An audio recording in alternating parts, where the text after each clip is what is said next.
yang paling kuat dan sabar yang aku tahu. Dan tentunya dia orang yang paling merasa bersyukur ya. Di saat aku tahu juga hidupnya nggak mudah. Dan dia selalu jadi support system aku secara emosional. Di saat kapanpun aku merasa down, rasa sedih, aku selalu ceritain every details ke Vidi dan dia selalu menerima semuanya dan dia selalu nasehatin aku yang baik-baik, yang positif-positif. Termasuk misalnya aku lagi sebel sama kerjaan atau sebel sama orang, Vidi biasanya cuma bisa bilang kayak, udahlah Beb, ngapain hidup kesel-kesel. Kalau kesel itu ngeluarin aura negatif dan bikin kita jadi tambah capek. Aku ingat banget. Dan semenjak itu aku jadi kalau mau benci sama sesuatu, situasi ataupun orang jadi kepikiran apa yang dibilang sama Vidi gitu. Jadi ya dia ngasih something yang very positif sih ke aku, impact yang positif. Terakhir ketemu Kak Vidi kapan? Terakhir ketemu Kak Vidi itu sekitar bulan sebelum Kak Vidi bolak-balik ke rumah sakit ya. Waktu itu seingat aku kita main-main aja di rumah, nonton film horor bareng, ngobrol-ngobrol, ketawa-ketawa. Itu sih, itu terakhir. Tapi sebelum meninggal kondisi steril sebenarnya tanya yang hanya tahu gitu. Yang jelas udah kurang baik sekali ya. Jadi juga aku secara pribadi aku pikir mungkin dia sekarang udah lebih bahagia gitu sih. Makasih banyak ya, semangat kerjanya ya Kak.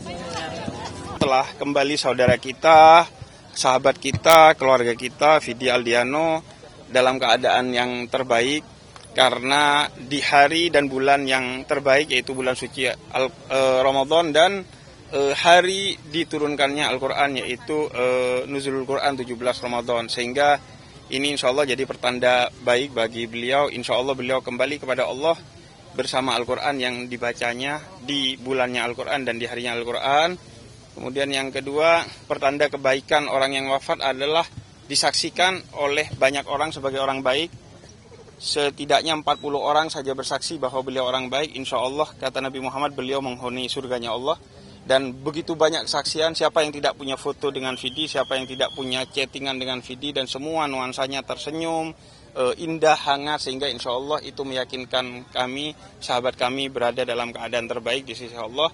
Dan yang ketiga, sakit itu penggugur dosa, sehingga beliau sudah 7 tahun mengalami sakit, tapi beliau tidak pernah mengeluh, menjalani itu secara ikhlas, dan justru semakin dekat kepada Allah, semakin banyak ibadahnya. Beliau secara langsung sering bertanya berbagai hal kepada saya terkait dengan ibadah di tengah rasa sakitnya. Maka 7 tahun rasa sakit itu insya Allah menggugurkan dosa-dosa beliau, sehingga kita sebagai orang yang kenal yakin insya Allah beliau husnul khotimah, dan kita hanya bisa ikut menyaksikan bahwa beliau kami saksikan sebagai orang yang baik. Insya Allah kita doakan, dan beliau sudah bahagia di sana.